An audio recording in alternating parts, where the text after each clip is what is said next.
আলহামদুলিল্লাহ, আল্লাহ তাআলার দরবারে অগণিত শুকর এবং সাজদ পেশ করছি যেই রব, যেই মালিক দয়া করে মায়া করে প্রত্যেক জুমার ন্যায় আজকেও আমাদেরকে ঐক্যবদ্ধ হয়ে তার গোলামি করার জন্য তার ঘর মসজিদে আসার এবং বসার সুযোগ করে দিয়েছেন। এজন্য আমরা খুশি না বেজার?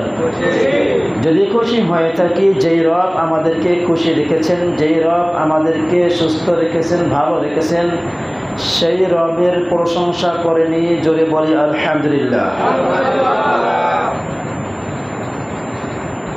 আমরা দুনিয়ার মানুষের আমাদের একটা কালচার আছে, আমাদের সাথে যদি কেউ ভালো ব্যবহার করে আমরাও তাদের সাথে ভালো একটু ব্যবহার করার চেষ্টা করি, ঠিক না?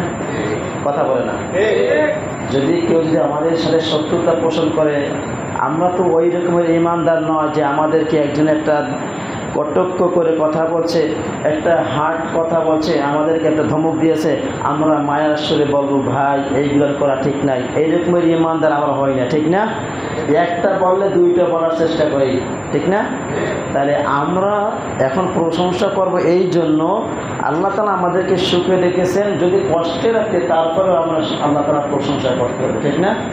আমরা আল্লাহর কাছে ঠেকা, আল্লাহ আমাদের কাছে ঠেকা নাই, ঠিক না? এই জন্য প্রশংসা করতে হবে কার? সুখে হোক দুঃখে হোক প্রশংসা করবো কার? প্রশংসা করতে হবে সব সময়, ঠিক না? খাওয়ার সময়, ঘুমানোর সময়, সব সময় প্রশংসা করতে হবে আল্লাহ রাব্বুল আলামিনের, ঠিক না? যদি আল্লাহ তাআলার গুণগান, আল্লাহ তাআলার প্রশংসা আমরা না করি, আল্লাহ তাআলার কিছু যায় আসে? বরং সে আমাদেরই ক্ষতি, আমাদেরই ক্ষতি। কারণ আমরা আল্লাহর কাছে চাবো, আল্লাহ আমাদেরকে দিবেন। চাওয়ার ক্ষমতা আল্লাহ আমাদেরকে দিয়ে দিয়েছেন, দেওয়ার ক্ষমতা কার? এই জন্য আল্লাহ তাআলার কাছে আমরা ঠেকা। আল্লাহ তাআলা যদি দেন, দয়া করে মায়া করে, তাহলে আমরা পাবো ইনশাআল্লাহ। আজকে আলোচনা করতে চাই সূরাতুত তাওবার 33 নম্বর আয়াত থেকে। আজকের আলোচনার বিষয় হবে তাওহীদ, একত্বতা, একত্ববাদ। আমরা যে আল্লাহ রাব্বুল আলামিনের কাছে এক বলে গ্রহণ করে নিয়েছি, আমরা তাকে রব বলে গ্রহণ করে নিয়েছি, এক ইলাহা বলে বিশ্বাস করে নিয়েছি। এই এক ইলাহার বিষয়ে আল্লাহ রাব্বুল আলামিন নবীদেরকে কি দিয়ে পাঠিয়েছেন, আজকে সেই বিষয়ে আলোচনা করব ইনশাআল্লাহ। আজকের আলোচনার বিষয় হবে তাওহীদ। আজকের বিষয় হলো তাওহীদ, একত্ববাদ।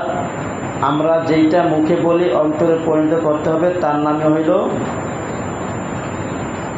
মুখের একটা যে জবান, এই জবানটা ঠিক রাখার জন্য কাজেও করতে হবে, মুখেও বলতে হবে, অন্তরেও বিশ্বাস করতে হবে, তাহলে আমরা হব মুমিন। 9 নম্বর সূরা, সূরাতুত তাওবার 33 নম্বর আয়াত। আল্লাহ রাব্বুল আলামিন বলেছেন, হুয়াল্লাযী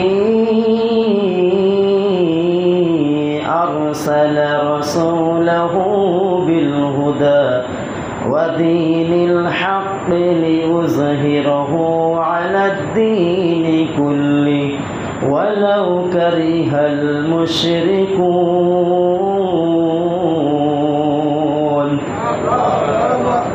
আল্লাহ রাব্বুল আলামিন বলেছেন, অবশ্যই আল্লাহ রাব্বুল আলামিন রাসূলকে পথ নির্দেশ ও সত্য দিন সহকারে পাঠিয়েছেন। আল্লাহ রাব্বুল আলামিন নবীদেরকে সত্য পথ নিদর্শনকারী হিসাবে আল্লাহ রাব্বুল আলামিন তাদেরকে পাঠিয়েছেন, যাতে তিনি সকল প্রকার দিনের উপর বিজয় করেন। মুশরিকরা একে যতই আল্লাহর অপছন্দ করুক না কেন, আল্লাহ রাব্বুল আলামিন তার দিনকে বিজয় করবেন। তাদের মুশরিকদের যাই কিছু আসুক না কেন, এটা আল্লাহ তাআলা কিছু যায় আসে না। লিইউহিক্কাল হাক্কা ওয়া ইউবতিলাল বাতিলা ওয়ালাউ কারিহাল মুজরিমুন। লিইউহিক্কাল হাক্কা ওয়া ইউবতিলাল বাতিলা ওয়ালাউ কারিহাল মুজরিমুন। আল্লাহ রাব্বুল আলামিন বলেছেন, আমি সত্যকে আমি সত্য পরিণত করব, মিথ্যাকে মিথ্যা পরিণত করব, তাতে যদি অমুসলিম, অমুজরিমিন, কাফের, মুশরিক এদের কিছু যায় আসে না। আমি রব যেটা করব, যেটা সিদ্ধান্ত নিই সেইটাই করব। আমার রুলস, আমার নিয়ম, আমার যে একটা মাপকাঠি আছে, এটার পরিবর্তন হবে না। নবীজিকে পাঠিয়েছে